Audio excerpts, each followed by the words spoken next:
After 2 days of cancellations, flights finally began taking off and landing here in New Orleans. Eleanor Tabone was there and joins us now with more details. Eleanor, a lot of people were upset because they missed flights in the last 2 days.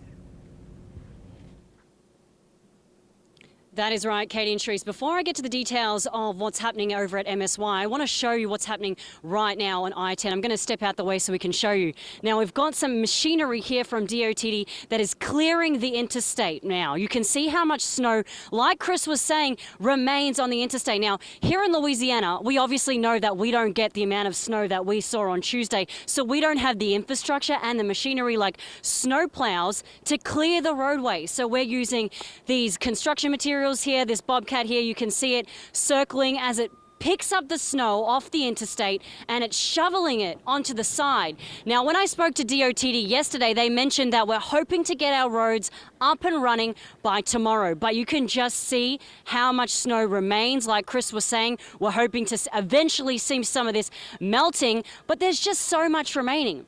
But like you ladies were saying, over at MSY, when the flights, all these flights were cancelled because of this heavy snowfall. Now, some of those flights started continuing today, this afternoon, but we spoke to some of those travellers that have just been sitting in their hotel rooms waiting to get home. But MSY officials say that they're back up and running. Take a listen.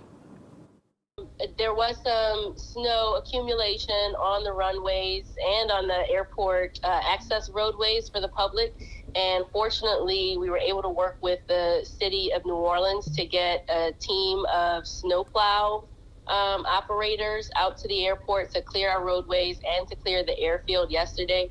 By yesterday at about 7 p.m., the airfield was clear and available for flights. So now it's just a matter of the airlines getting their staff online, getting their equipment into New Orleans so that they can operate flights.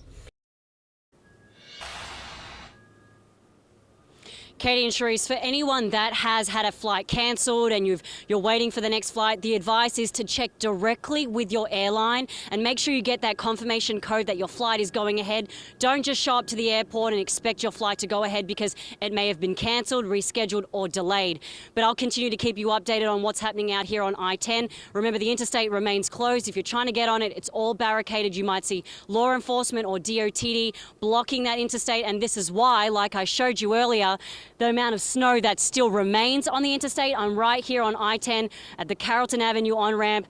And like you can see, all this snow, Katie and Sharice, still is accumulated here on I-10. Reporting live, Eleanor Tabone, WWL, Louisiana.